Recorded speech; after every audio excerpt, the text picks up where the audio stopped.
All right, this episode is brought to you by S&P Inc. Thank you guys for rebuilding my confidence, and JPS Computers out of Oregon. This podcast is about waking up and trying to be the very best. You're the hero of your own story. You're it. You're the CEO of your world, the whole bit. And the other day, I literally had to defend myself. I found myself defending what I do for a living. And I was asked, when is it time to quit? When is it time to just go, I haven't made it to this level or whatever? And I looked at him and said, this is who I am. You don't understand. You take this out of my life. You take art and music and this podcast out of my life. Who am I? I'm walking around a shell of myself. And my next two guests, I know they understand this. I know that they get it. It's like, it's how we handle ourselves when things are not great.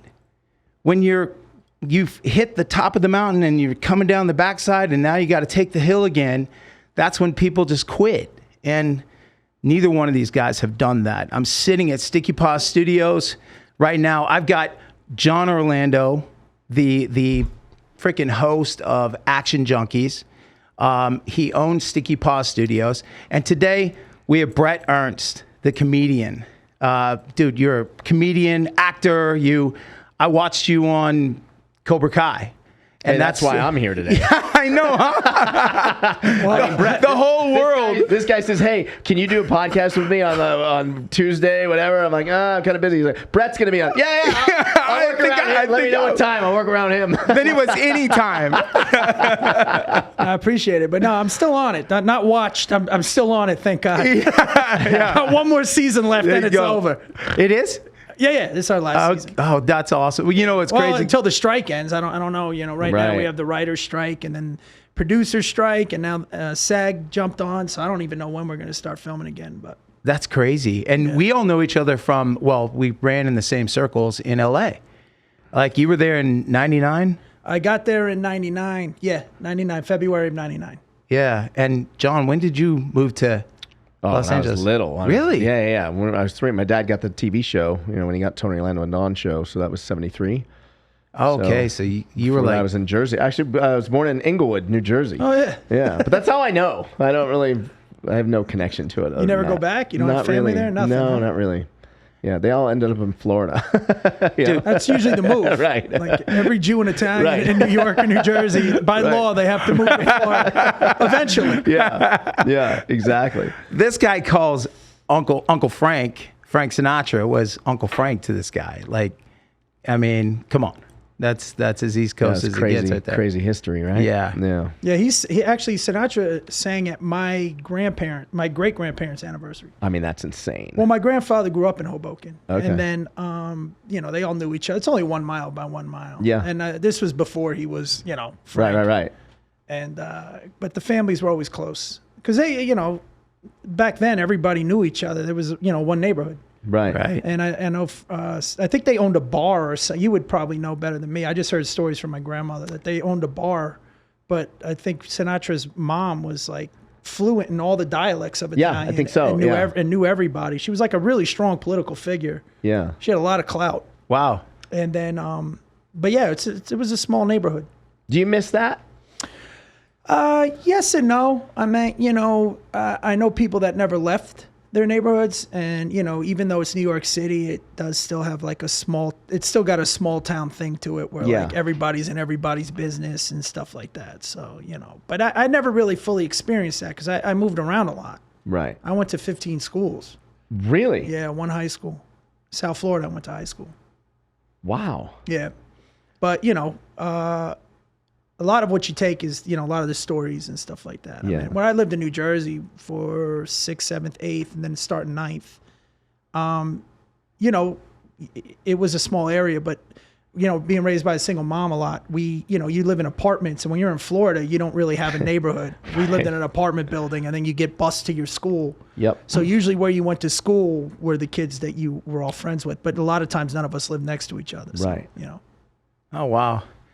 So at the beginning of the show, I literally I was like upset. Yeah, I felt all of that. I was like upset, and it was making me upset even thinking about it again, because I was asked, when are you going to just go get a regular job, Brian? Well, who asked you? I don't want to out her. All right. Was it somebody close to you or somebody you don't really know? It's close to me.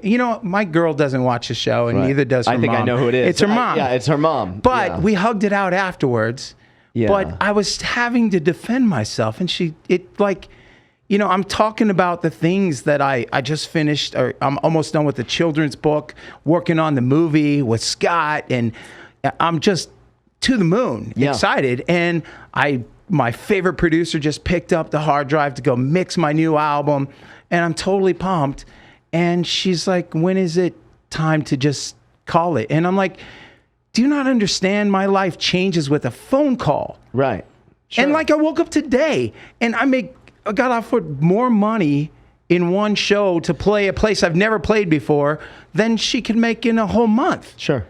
Yeah, well, it is hard for people outside of our business to understand our business. Right. I kind of had a conversation with somebody this weekend like that, and it's what makes it great. It's so unique. Yeah. And people don't understand. It's like it's not even in our psyche. Right. Right. And the reality is, you are a phone call away from the next big thing, and especially you. Dude, you played T-Mobile Arena a couple weeks ago. Well, the thing is, it's in our business. It's a quote, but I love it. It's not how well you're doing; it's how long you're doing well. Yeah. And I haven't.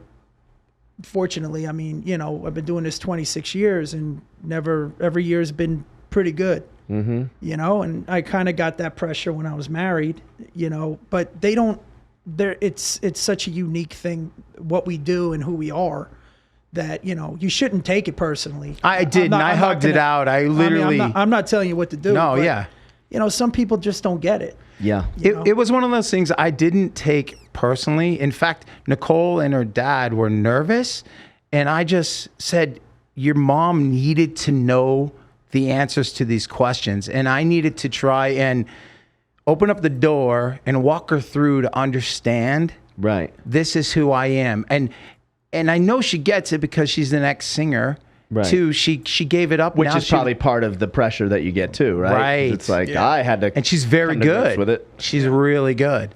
But the thing is, I just wanted to get a taste of that again, like being on stage and performing, and why I do what I do, and I love this. I'm sitting down with, we just met. Well, but Chappelle talks about that when his father, I guess, was talking to him about comedy, and he said, well, how much does a teacher make? Mm-hmm. And, when he told him the salary, he goes, well, if I can at least make that doing what I love, what's it matter? Yeah. And, obviously he makes way more than that. Right. Right. And I'm pretty sure almost some of us in this room do pretty well. Yeah. But it's who you are. It's like, it's never been in a thought in my mind. I always tell young comics, this is a lifestyle, man. Yes. It's not a job. It's not a hobby. It's a lifestyle. It's who you are. Yep. And, some people get into it and view it with, okay, if I'm not by here, by this day or in this many years, but when you're creating and performing, it doesn't really factor in. Because like you said, it's a lifestyle. It's not, it's a weird thing. And a lot of people, the 9-to-5ers, they can't get their head wrapped around it when they've been, especially that era that she's from, the generation she's from is it's 9 to 5. It's not dreamer. Now I think parents get it.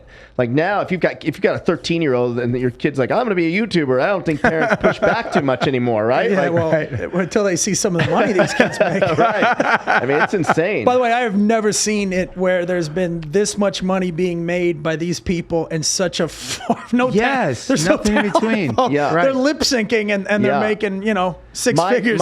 My cousin is a fitness influencer. His name's Jesse James West, and he's got a YouTube channel. And he was on my podcast in 2020, in like March of 2020. And I remember, and I'm real close to his mom, and I remember her like calling me and like, yeah, Jesse's in college, he's doing this YouTube thing, and he's been doing YouTube since he's 12, and he's like 23 now. And this was like 3 years ago. And she's like, I just want him to have something to fall back. And I'm like, well, how much money is he making right now? And at the time, I think it was like $18K a month. I'm like, he's making $18,000 a month. And she's like, yeah, like that's the average. Sometimes 20, but it's like the average. At how old? At 21. Yeah, wow. I was working at Hooters. Right. Right. I couldn't even rob $18K a month. Yeah. And I was like, and she's like, it's really hard for him to balance school and then YouTube. And I'm like, so let him drop out of fucking school. Mm-hmm. Right. And she's like, no, I want him to have something in case it doesn't work out. I'm like, what do you mean in case it doesn't work out? It's working out. Yes. Yeah, and at the time he had 500,000 subscribers on YouTube. And he told me this was March of 2020. He goes, by September, I'll have 1 million. That's my goal. And I remember thinking, oh, that's cute. Like he's got goal. Like that's cool that he's like driven like that. But he's not going to get 12 million. Or no, I'm sorry. He had 100,000, 150,000 subscribers on YouTube. I was like, you're not going to have 1 million. In my head, I was like, no, that's not going to happen. He was a month late. He got to 1 million, and now just 2 days ago he posted 3 million. He's at 3 million. He's making over 100K a month. Well, tell him to share your podcast. I know, right? Share. Yeah. Come, Jesse, he needs to come be on the show. Yeah, he's coming out here, I think, next month. I had my ex-fiance was like, I remember her sitting on the bed next to me going, oh, I had 4,000 Instagram followers. And she's like got 4.5 million now or something. And I'm like, what? Yeah. I'm like, what? But getting back to it too is that I think the concern as well, like I know for me and the conversations I had, it was never so much about making money. It was more, okay, well, if you're on the road 30 weeks a year, and you want to have a kid, how are you going to raise the kid? Right. But then, you see examples like, a lot of my friends have done it successfully. For sure. I'm like, we'll cross that bridge when we get to it. Because I'll tell you this much: if we did have a kid and I came in on career day, I think it's going to be way, more interesting to hear what the fuck I got to say. Right. You know what I mean? As a true story. I went. Yeah. I have 2 kids, and they're grown now. And when I went to, my daughter brought me into school, right? Like show and tell, basically. Yeah. And I went in and played for her classroom. And next thing you know, I'm playing for the school. And then next thing you know, I'm doing a high school tour. And I looked at my daughter and went, thank you. Yeah. Next thing you know, you're selling merch. Right? He's got the merch table set up. Right. All the 9th graders are buying keychains and T-shirts. When I turned around, my son was in high school, right? And this was the funny thing. I'm playing the high school. And my daughter said, hey, Dad, don't take offense to this. Please don't be upset. But I'm not going to let anybody know that you're my dad, because when I was younger and you did this, I had all these fake friends. I already shook them. My son is doing the, what's up, Jessica? Yeah. Hey, Sarah. And I'm like, do you know them? No, I just wanted to see that you're my dad. I was like, okay. Yeah. All right. Yeah. Yeah. I get it though. It's tough for people to understand if they're not in it. They just don't get it. Well, I was performing in New York one time and this dude wouldn't shut up, man. And I basically, we had words or whatever. And then he's like, well, how much you make a year? That's what he yelled out. And I go, dude, come on, you don't ask that. He goes, what do you make? 400,000, 300,000? I go, you think I make that much? Like, what are you, nuts? And then I said, then I told him, I said, what do you do? And he goes, I'm a pharmacist. I said, well, let me ask you a question. When you were a little kid, did you dream of being a pharmacist? Right. Did you play pharmacist? Were you guys all together? I said, sometimes it's not about that. You know what I mean? Right. Sure. And I go, plus you're in New York City. I mean, $300,000, that's nothing. That's like rent.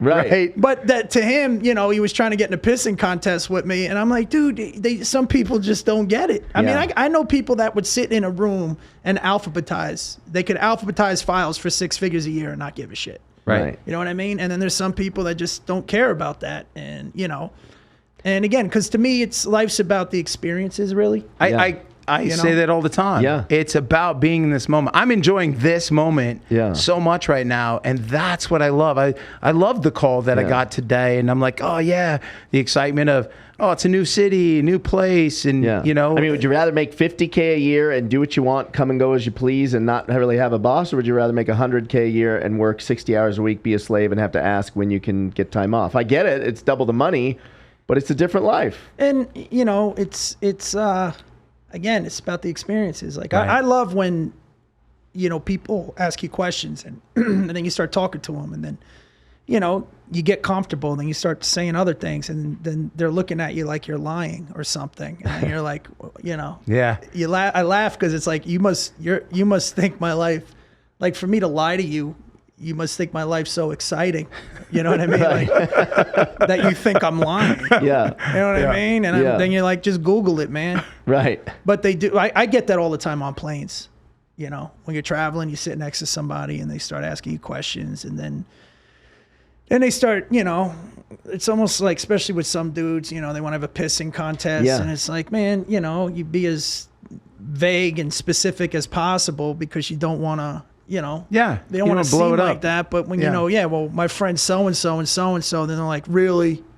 Right. That's when I'm like, never mind. I'm not gonna. You brought it up. Yeah. You know what I mean? Yeah. My parents deal with that. They live in Washington, and you know, I bring my dad on stage, and they get to do all these really cool things when they were living here with me, and now they're out there back with the people that are around them, and then they tell stories, and people are looking at them like, yeah, right. Yeah, like you got to do those things. I mean, you know, but it's the shit we go through. Like, I remember when I was delivering pizzas, and the first time I did late night television. So it was when the Lakers were winning everything. And I worked at the North End Pizzeria in West LA. And, you know, we were all going to watch it at the pizzeria, but we were slammed. So, and I had this 97 Ford Escort where, like, you couldn't make lefts or it would stall out.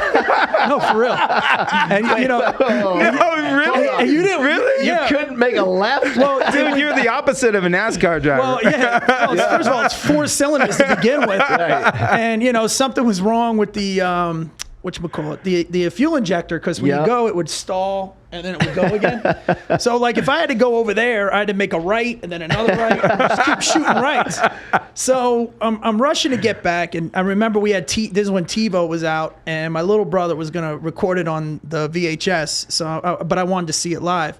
But I'm rushing to get back, and I'm just slammed, and I'm like, there's no way. So when I go to deliver the pizza, no bullshit, I open the door. And they had it on. You see me on TV while I'm holding the pizza. Oh my God. But the look on the guy's face was priceless, because he's like, wow, this is cool. How fucking depressing. So then I was like, yo, you mind if I watch it? Yeah. So I was watching the set with him, which, by the way, he didn't laugh the whole time. I ate a slice while I was watching. I tell the story a lot, and then, you know, it was awesome. Uncomfortable, and then I just fucking got out, jumped in the Ford Escort, made about eight rights, and got the fuck out of it. Oh my God, that is classic. Yeah, man, he was just staring at me the whole time, and but, you know, he didn't laugh once. Damn. But you know, I went back to work. That's crazy. Yeah, we used to stand in line, man. When at the Laugh Factory, you would stand in line. It would be Tuesdays. So the way it would work is, I mean, it became its own system where, like, you would wait in line. People would get there at like 5:30 in the morning, and then there would be 20 people in line, and then comics would do shifts. Like, I would get there early, or if I had to work, I'd hold a spot for somebody, you know, just to do 3 minutes. Yeah. And then, you know, people all had their jobs, and you see grown men just sitting in a line to do 3 minutes in front of somebody, you know? But you don't think about it at the time. It's just part of the process. Right. But those are the things, like when I get with my other comic friends, you know, some doing really well, that's all we joke about and laugh about. Like, you don't really I mean, like, you know, doing certain gigs are cool, but it's really that journey in the beginning that you'd love. What exactly? On, you know? What has been like the highlights for you? Like the holy shit moment, I can't believe this is happening right now. It's weird because when you're in the moment, you don't realize it. It's when you're out of it. Yeah, you know I get what I that. mean? Like the things that I loved, like I loved when I got passed at the Comedy Store And I got there in '99, but I was passed in 2000. What's passed mean? I'm sorry. So when you get there, it's like an audition process. So the way it would work is that somebody would have to recommend you. And then you go up and do 3 minutes, and then Mitzi would be like, call back for 6. And then you call back for 6, and then if she liked you then, she'd go, call back for 10. And then you get 10, and then at the end, she'd say, okay, you can either work there as an employee and work your way up and get employee spots, or she'll make you a regular, but not a paid regular, which means you could get up on the Sunday after the pop-ins and the open mic and get a spot and then develop that way, or she'll make you a paid regular, which means you get to call in, put your spots in, and then, hopefully you get a spot. And then, wow. And we only made we still only make $15 in the OR. I don't give a shit who you are. That's what you get in the original. Wow. In the main room, you split the door. You get half the door you split with the club. But it wasn't about that. And I remember getting to the store, getting passed, becoming a regular, getting my name on the wall. And the thing that really shook me in the beginning is all those comics I looked up to that I later became friends with. And, that type of stuff was a little surreal. Right. Yeah. Because you're like, oh, holy shit. I remember when Dice first came in, I was like, oh shit, there's Dice, and then next thing you know, I'm invited to his kid's bar mitzvah later in life. Yeah. And then when you get into that, not that you're accepted, but once you get into that circle of comics where, I've been doing it 26 years, where like now you're a part, you're all part of one. It doesn't matter how much you make or where you're at in your career. We're all comics at the end of the day. Like we've seen it all, been through it. And you guys help each other a lot, right? There's a lot. I mean, there's only so much you can do. Yeah. You know what I mean? But yeah, but mostly, recommended for gigs or, like the beautiful thing about stand-up is that no matter where you're at like if you're a headliner, everybody you work with, you've been there before. Yeah. There's no skipping steps. Right. Right. Every once in a while somebody will slip through the cracks, but if you really like hitting the circuits and the clubs and, working every night, you're either going to start as a house MC, and we've all done guest sets. We've all middled, we've all had to sell other people's merch. We've dealt with guys that are assholes, and we dealt with people that are just the salt of the earth. And, so when you're working with a comic, it's like we've all been there. Right. We know every step of the way, everything that you've been through, That's amazing. So like when you talk to a younger comic, you can give them the advice that they need, or, give them a little pointers. But you can't, stand-up's one of those things where you just got to, it's all trial and error, man. Mm-hmm. They still stand in line to do that? Like the comics? The comics do, yeah. Really? Yeah. I mean, when you go to the way the store works is that you have to pick a number, and it's potluck. So everybody, you'll see like hundreds of comics on the patio all trying to get the 20 numbers, right. like to get a number to get up. Then they do 3 minutes, and then, and then if the booker likes them, they'll ask them to come back. And it's just it's a long process, man. What is the scene like here in Vegas? Because there's so many clubs in the casinos that are booked, it's not, it's everyone that's established already, pretty right? much, yeah. There's no open mic nights, they'll use really, like some of the locals to work the emceeing or the middling. Yep. But there's no like development clubs really. Right. You know what I mean? Like in LA, New York, and now Austin, you can get up, do 15 minutes in like 3 or 4 different, Have you been to Rogan's Club yet? Not yet, but I was there 2 weeks before it opened. Okay. But all the guys that ran the store now run Joe's place. Really? Yeah. And he, we have such a place in our heart for Mitzi. Like she's very revered by all the comedians at the store. Like, so Joe patterned a lot of it after the Comedy Store, like the system, and even the bar I think is called Mitzi's or something. Oh, wow. I was in San Diego last week or 2 weeks ago for opening day of Del Mar for horse races because I'm a gambling degenerate. He is. And he really I forgot that there's a Comedy Store. La Jolla, yeah. I forgot. That was the first row club in the country. And what that means is that, that was the club where, because you had the improvs and showcase clubs in New York. And, right. But that was I could be wrong, but look it up. But, that was one of the claims to fame that you heard is where comics would actually travel and perform in a city. Right. That, but yeah, La Jolla I totally opened, forgot about that. We just happened to drive by. I was like, oh my God, I forgot about this. Yeah, that's like a second home to me. I love that place. Yeah. Mitzi would bring us down there and help us develop. She was great with comedy, man. And if you ever get a chance to go to the store, if you look under the cover booth, it says, you don't have 3 minutes to be funny. You have 3 minutes to be you. And she always pushed that. Let's say she saw me have a set and I did well, and then she came to see me again. And if I did the same set, she might pull your spots. Really? Because she'll be like, you're not using the stage right.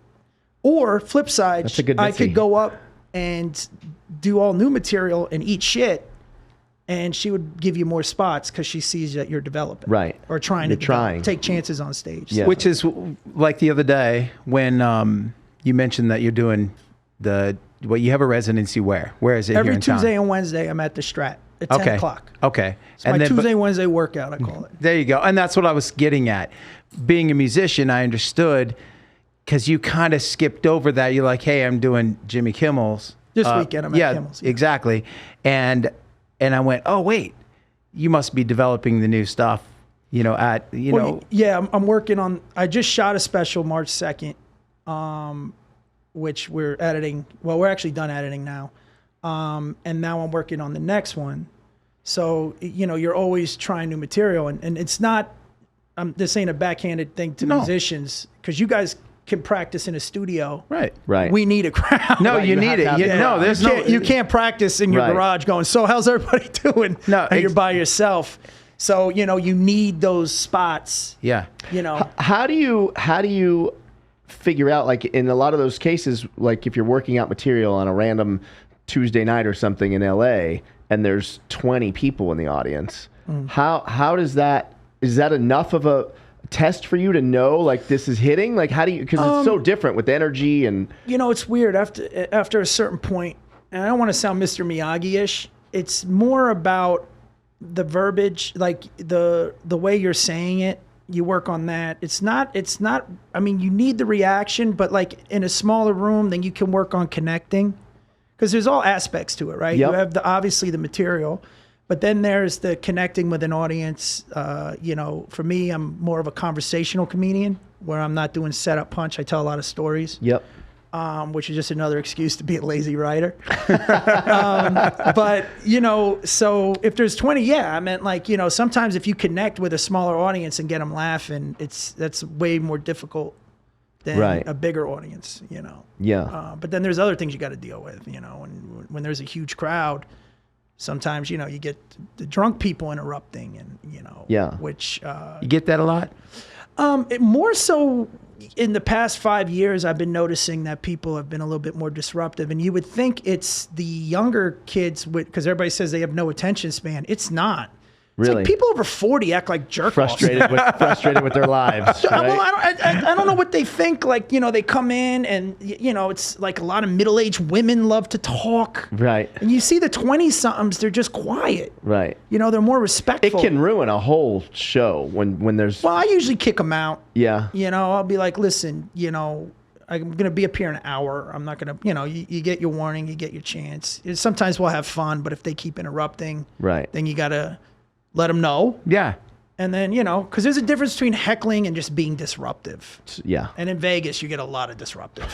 Right. Is it bachelorette parties, birthday parties. Right. So when you're given, like, because you did comedy for 10 years, right? Yeah. And so is it like I'm putting together a set list, it's I've got 45 minutes, or I have an hour and a half, or I'm playing one song or two songs on the radio or something. Are your stories set up like that? Like, oh, this could, like your set itself? Because I've watched both your Principal's Office, hilarious, dude. Like, thanks. Like hilarious. How you can take your real life stories and make us laugh, and I almost feel bad, but it's hilarious. And then the domesticated animal, I just saw that and was rolling. Did the whole wife relationship. That one, I that's not my favorite one, because I ended up, I was getting divorced when I was shooting it, and then I just felt like a liar. Because I'm doing it, I wrote this as, it's weird, but not as the word homage or homage or whatever it is. It was for her. Yeah. It's like, hey, you're my wife. This is all the shit, I make fun of things, and that's the way I don't write songs. I don't write poems. And when I was doing it, it was like, it was already over. And now I got the ring on and I'm talking as if I'm still married. I just didn't really, I felt like a phony. Wow, that's tough. Yeah, I felt like a phony. But, you know, it was funny. Well, dude, there was a lot going on there because I actually had COVID. I didn't know it. We shot it in February of 2020. Oh, wow. And I had like 102-degree temperature for all the shows, which once you get on stage, you don't really, you like that too? Like, exactly. Even if I'm sick, once you're sick, up there, boom, you don't even realize it, you know, and then afterwards I was still drinking and hanging out. I was high-fiving people. And you told people you had a bad flu. I didn't know I had COVID. I'm assuming I had it. It's not official. But, you know, when that was the one where I was like, you know, because I like to be as open and honest and vulnerable on stage. I mean, I can't be 100% truthful because it'll be too much, right? You know, or it could get all over the place. Yeah. Like everything's based in mostly truth. But like if I'm talking about a friend, like I might have a friend that did this, another friend that did this, another friend that did this, and have personality traits. I'll just make it one friend. Sure. Right, as opposed to saying, "Oh, this guy, then this guy, then this guy," because we can't keep up. Right? Yeah. And if you're drinking, you're not keeping up at all. And plus, you know, for the story, it doesn't flow as great, unless, of course, it pertains to it. But you know, so it just wasn't. I don't know why I interjected that. No, it's fine because I wanted to get to that. I asked about those.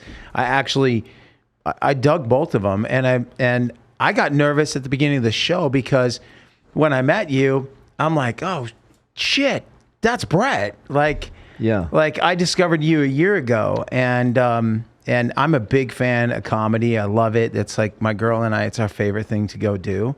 And when I saw you and you walking up, I had to shake your hand, say hello. Next thing you know, we're hanging out till 4:30 in the morning. Well, I thought I knew you. Yeah, I know. That's what I did to Jon too. I felt like you know. Oh wait, do I know this guy? Right. She looked familiar, and I'm like, hey, how you doing? Then I'm trying to go because you know you interact with so many people. Yeah. Right. And then he's cool, so it's like, all right, fuck it. You know? Now I know you. Exactly.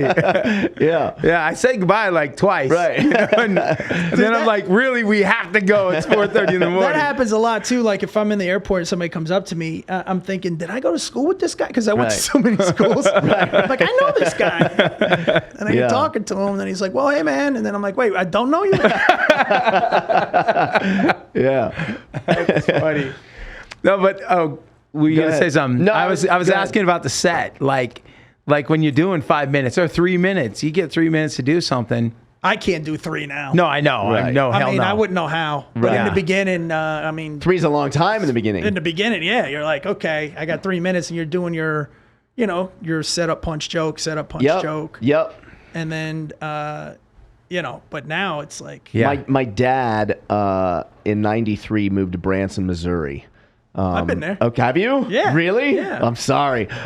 So he says, hey, do you want... He knew I was kind of into trying to comedy, just get into it. I was 22 at the time.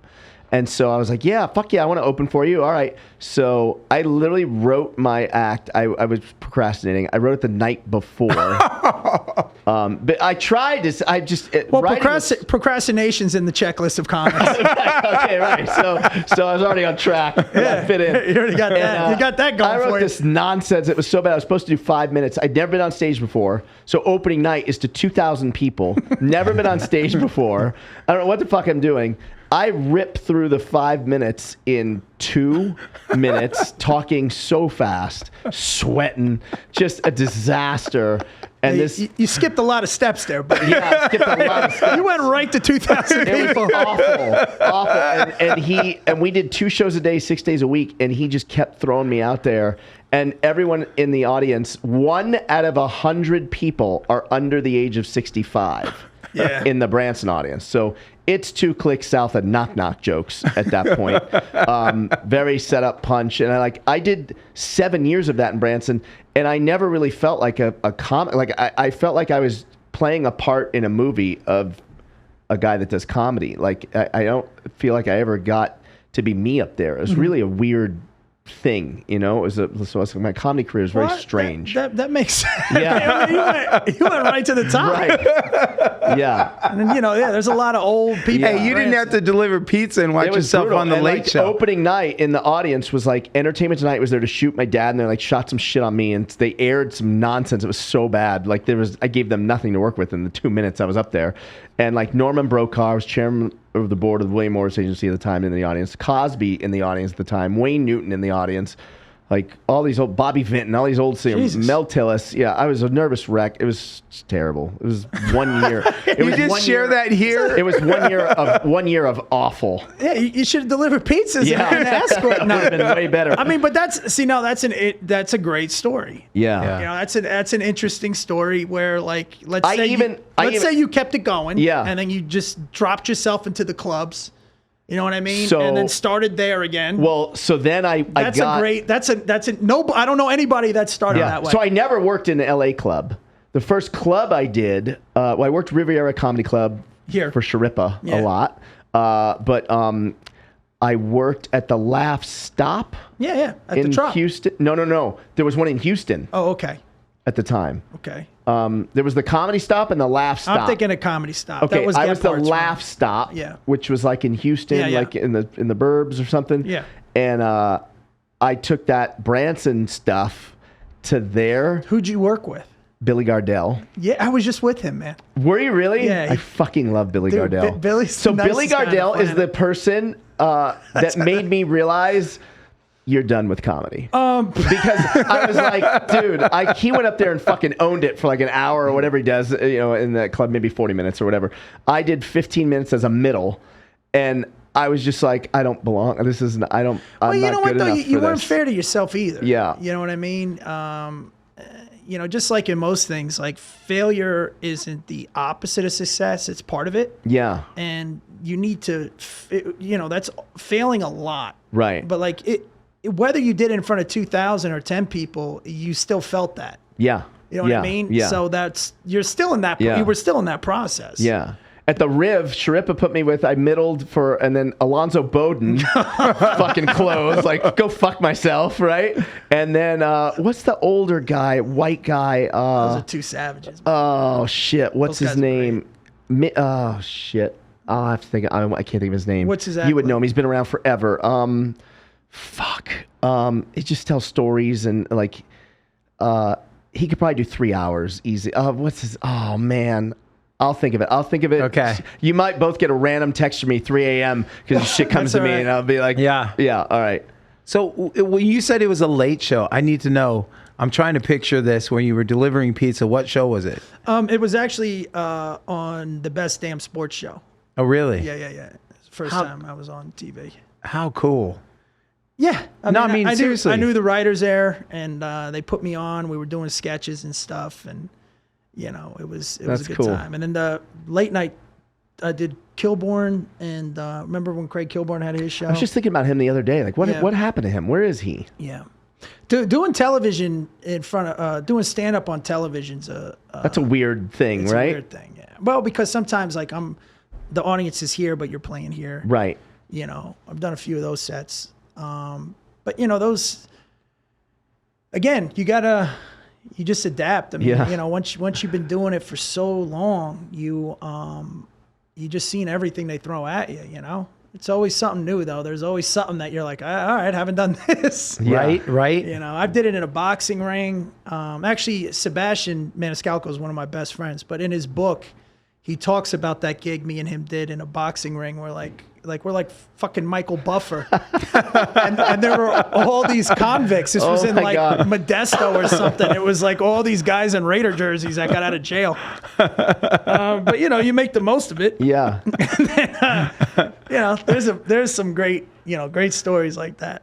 Wow. Yeah, that we all laugh about. So what was it like doing, you just did T-Mobile. Yeah. It was crazy, man. All those people, they were really attentive. Yeah? Yeah. T-Mobile with Bert Kreischer, right? Yeah, it was the Fully Loaded tour. Bert asked me to pop on. I was like, yeah, fuck yeah. And, it was crazy because everybody, I was so surprised at how many people were there. And, damn near 15,000.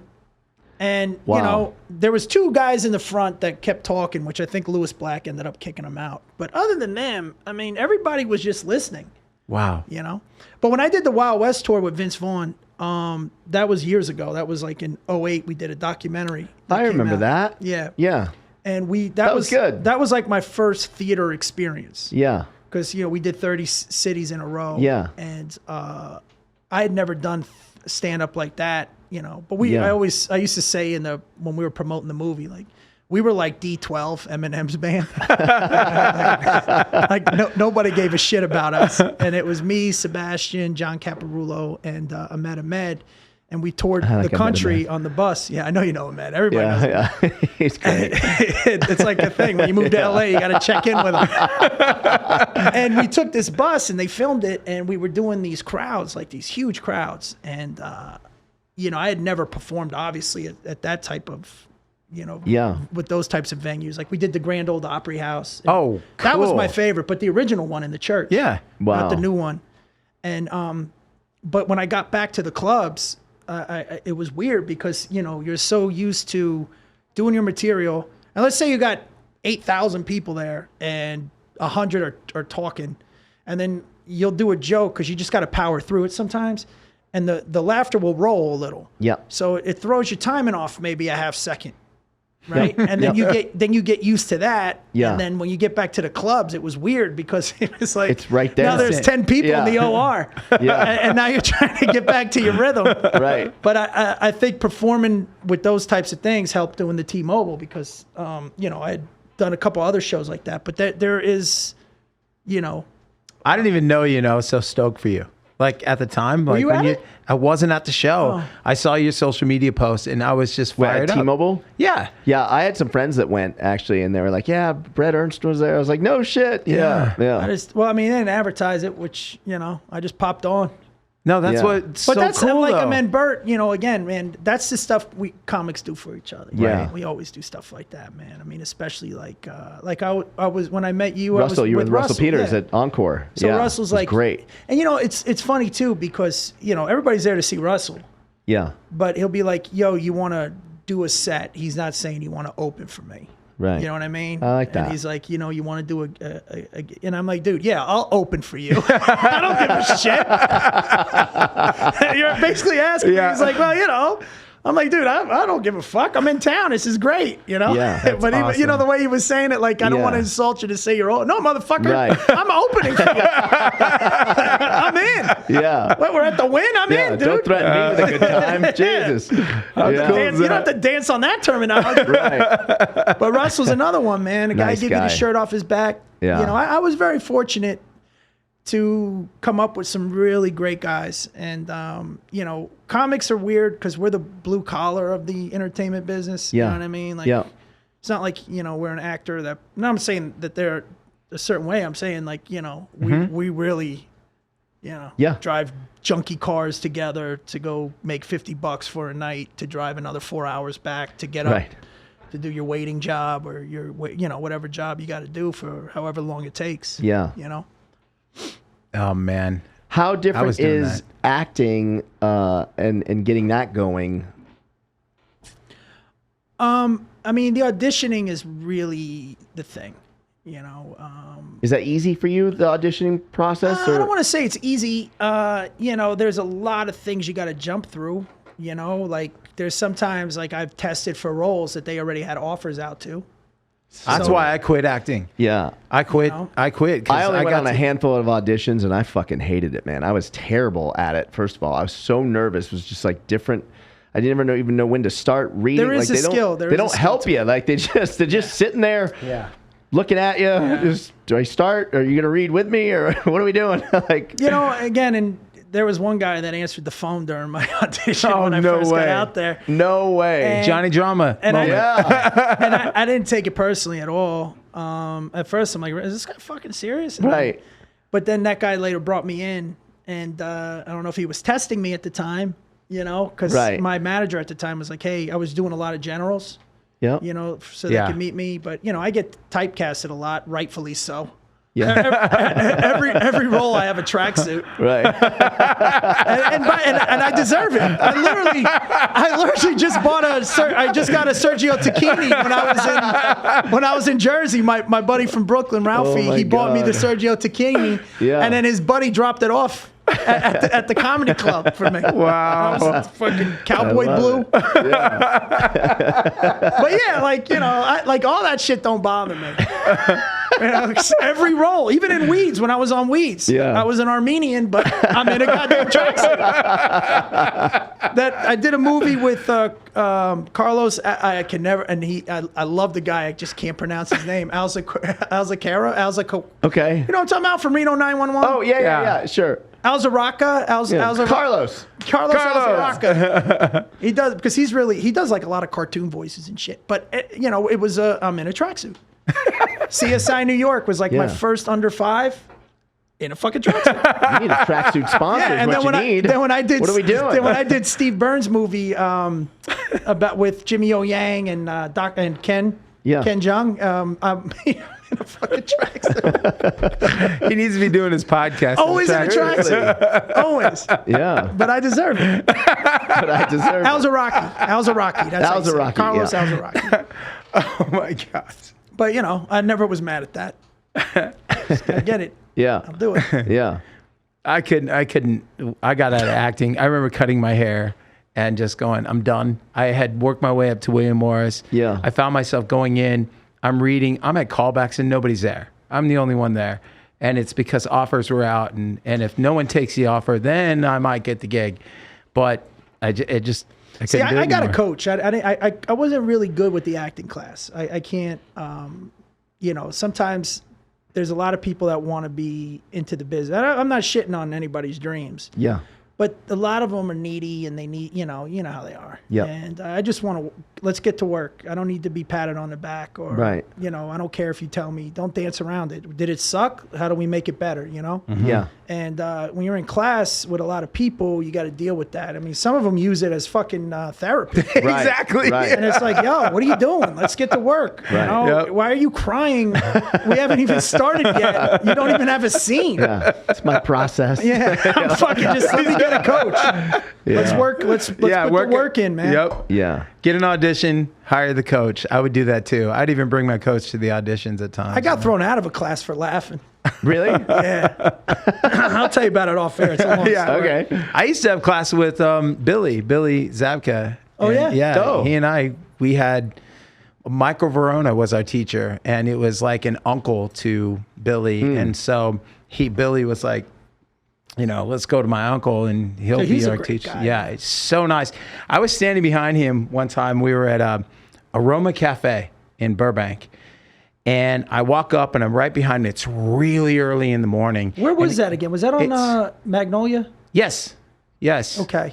Yes. And it's just Ventura. And I want to say is it Chandler? No. I know where it is. Yeah, Roma. You know where it's. That's the one it's on, Ventura. It's near Ventura. Yeah. And yes. I know where that is. Yeah. So anyway, I'm standing behind him and it's really early and he gets a call.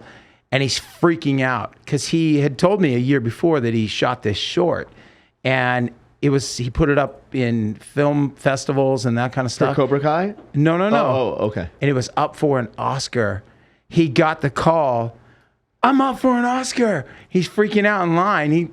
We're in line, standing there, and his very first thought was, do you think I have to pay taxes on the gift basket?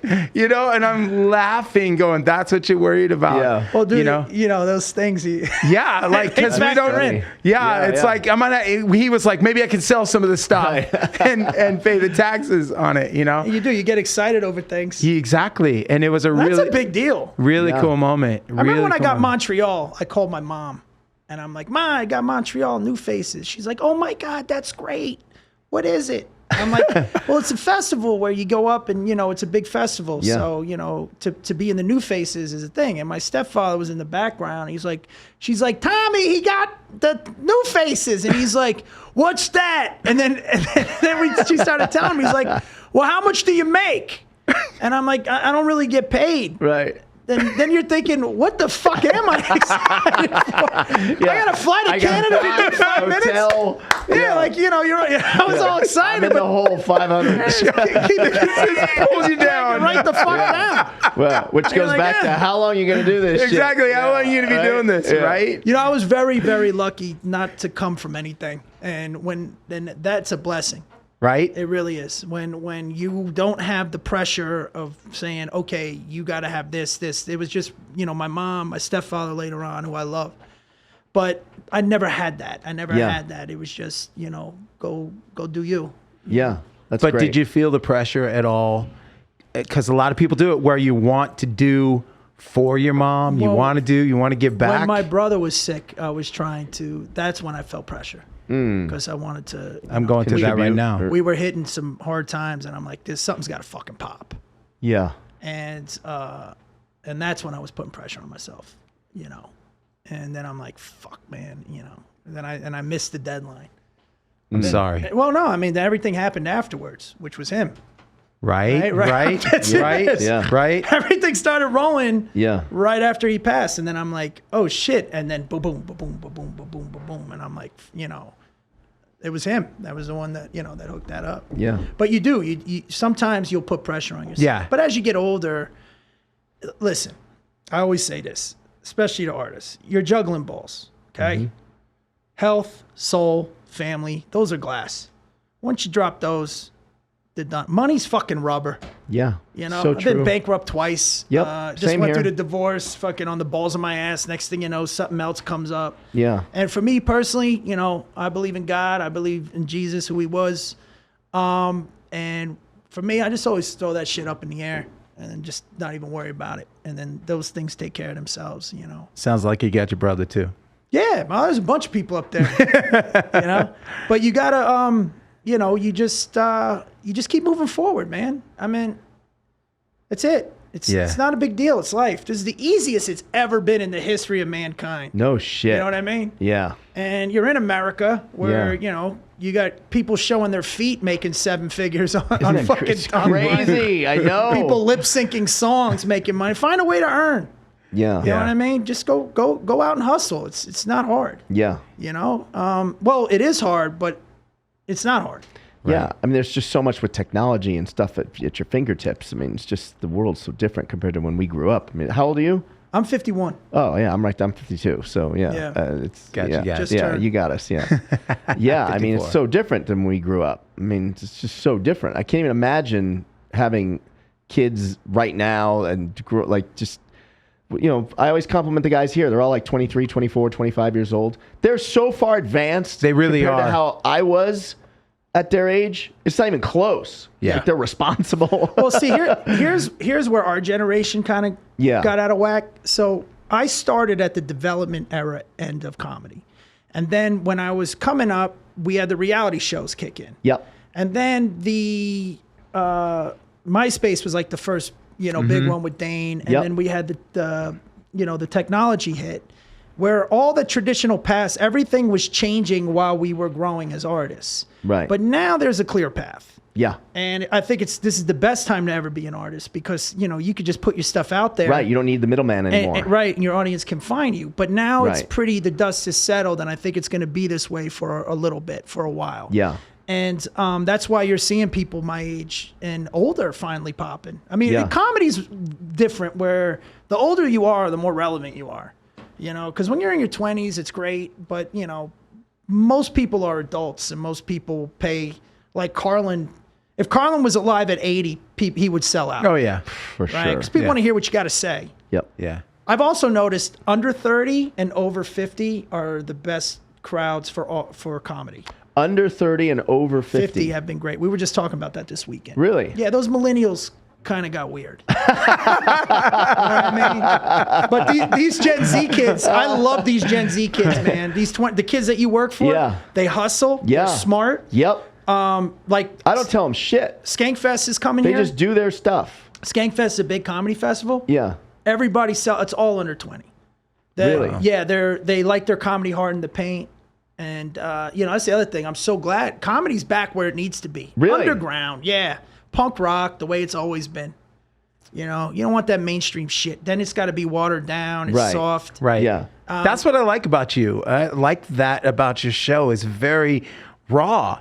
I mean, you tell these real stories. And like I said, I was feeling bad laughing, but you kind of look side-eye looking at the camera going, yeah, I gotcha. Like, you know. Well, that's what the theater masks are. They're laughing and crying. Yeah. And, you know, I do find a lot of kids are being told what to think and not how to think. Totally. And, you know, when you have especially a joke should mean, you know, that's right? Obviously a joke. But even opposing ideas to whatever your narrative is, that's not hate. That's just, you know, objective thinking or, you know, people speaking. You know, that's why a lot of the younger kids, they learn from podcasts as opposed to the bullshit mainstream media that floods everything and lies to everybody at a fucking massive rate.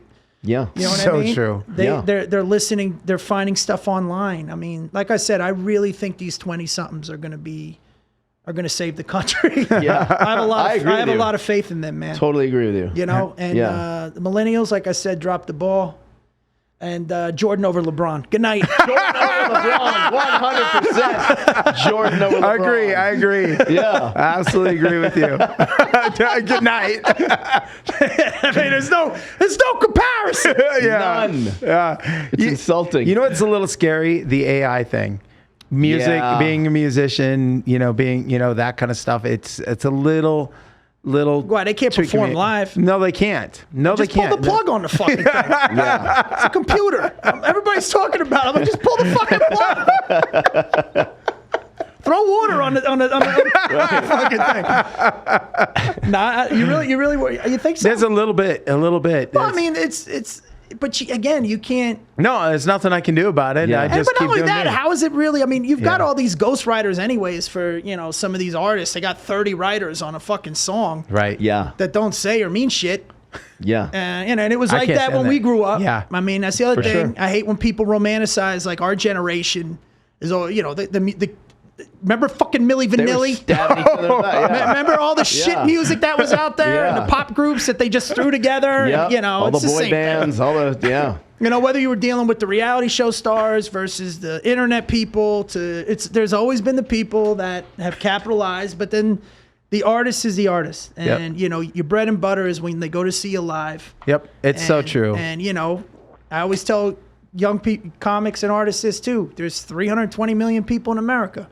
You only need 1% to like you. That's the truth. And if you can get 5% of that 1%, even 2% of that 1% to give you $1 a year, fucking, what the fuck do you care? That's great money. That's, you know what I mean? Preach. Exactly. I love that. Yeah. You don't need fucking everybody to like you. Right. You don't want, especially as comics, if everybody likes you, which has never happened in the history of comedy, right, you ain't doing your job. Right. You know, you're not. I mean, what could you possibly be saying on stage to get everybody to agree? Right, to have 100% approval rating. Yeah. I had a buddy of mine, Brody, rest his soul.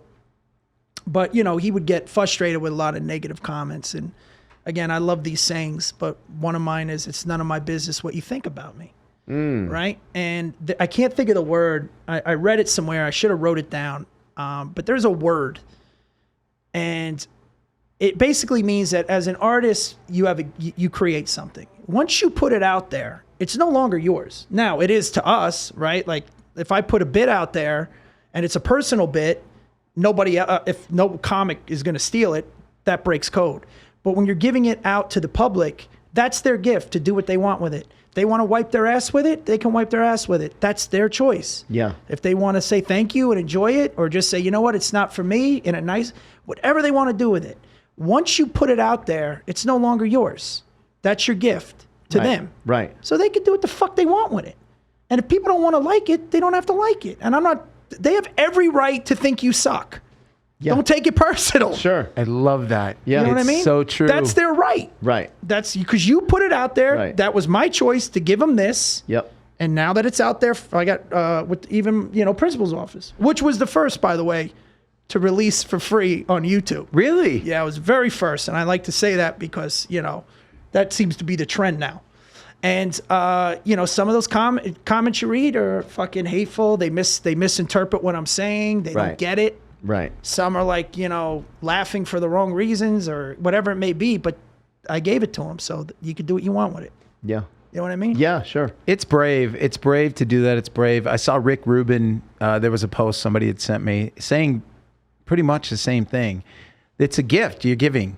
And this is what I say that. I told you that. Oh, well, it's time to go up on stage and bare my soul and you guys take it for what it is, but I'm going to go up there and do what I love to do. Yeah. And hope that I connect. And especially if you're giving it away for free. Right? Right. Like when you give it away for free and then they're still complaining, then it's like, fuck off. Yeah. It's fucking free. Jerk off. Yeah. It'd be like if I gave you a shirt, say, right? And you look at me and you're being a nice, hey, thanks, but it doesn't fit. Hey, here's a receipt, take it back, Right. But if you're like, what the fuck, man? The fuck? Then I'm like, you know what? Fucking wipe your ass with it. It's a gift. It's free. Go fuck yourself. You didn't pay it, Right. I've had a blast, you guys. I hate that we even have to wrap this up. This is fun. But as I don't know if you saw over your shoulder, I have Action Junkeez. I didn't even. There you go. Didn't even realize that. I don't have this opportunity without you. I thank you every time I see you. This has been amazing to be able to do this. Before we started, it's been a year that I've had this. And what a great 55th episode. And I believe it's coming around to me.